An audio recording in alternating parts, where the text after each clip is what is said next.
Well, it's Monday the 15th and we're racing on the poly track at Hollywood Bets, Greyville, and busy weekend here in KZN, and of course racing yesterday at Hollywood Bets Greyville, where we raced on the turf. Racing coming up on Wednesday as well, but it's Monday and hopefully it's going to be a good start for racegoers and punters. We've got 8 races carded on the poly track, and of course the bar pot will then begin in race number 1. But this is the Gold Circle, how should I say, the Gold Circle TV preview show, and as always, Warren Lenferner is the anchor of the show, and a pleasure joining you, Warren.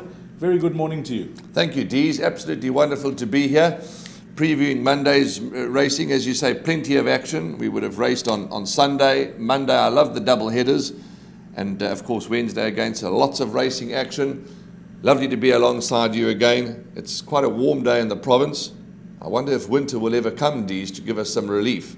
But let's go. Race 1 on Monday is at 5 to 1, so a fairly late start. It's over 1,000 meters. 2-year-old fillies. Interesting race.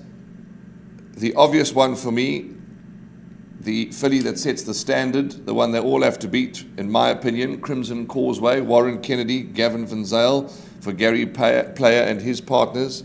Very good debut. Very good debut, Warren, by the daughter of Gimme the Green Light, and you could see that she was fancied as well. So that is a big plus. The money poured onto her on debut, and she showed a lot of pace and speed. She just didn't go on with the effort, but I'm sure the connections would have been really pleased with that run. Only beaten a length and a half by Global Glory. They're giving her some time up to strengthen up, mature, that type of thing. Just let her, find herself. She's been off for 2.5 months. That run certain to have brought her on. The form line's looking good, with opening shower from Robbie Hill stable coming out to win. Does she have a race on her hands? I think of the race runners, barring the first timers, one has to respect number 5, Dancer Malord from the Michael Roberts stable. She's got the experience now. Her last start was around the turn on the poly track as well. It was over 1,200 meters, Warren, but looking at that race, I'm not surprised that they're dropping her in distance, because she looked like she was going to win it at one stage, and then she just found no extra at the business end of the race. So she looks to be the obvious danger here. But I agree with you. If the weight of money on debut was anything to go by about the ability of number 8, Crimson Causeway, then she must be a filly that shows the stable a lot back home. Dees, yes.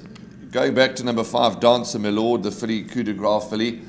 I'm probably doing the wrong thing. I'm not going to ignore her. I'm not going to turn my back on her, but I was very, very big on her winning chances last time, and she let me down.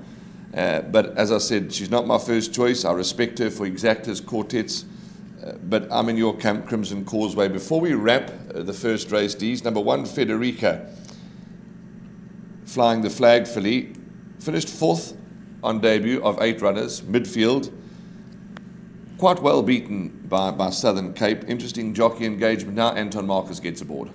I think with natural improvement from one run to the next, trifectas and quartets. The horse that interests me, Warren, is the Visitor from Wild Mowing Stable. Again, we urge you, this show is being recorded on Sunday for Monday, so if we are chatting about any horses that are scratched, we apologize, but obviously we're doing it in time of declarations and scratchings, which is Sunday. But this horse looking hot. If she takes her part, comes down from Gauteng, the fact is, I know she was well beaten by Social Image, but Social Image went on to finish 2nd in the Stormbird Stakes behind an impressive debut by Sheila for the Aussies. Yes. So I think just keep an eye. If there's any money for number 7 looking hot, I'll respect that. Last question, because we've done our time. Race 1, buy pot.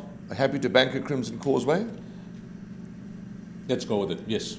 Okay, there we go. Put D's on the spot. We're going to bank a Crimson Causeway. We know we all take multiple perms, straight lines, but the majority of our buy pots, we believe Crimson Causeway is a banker.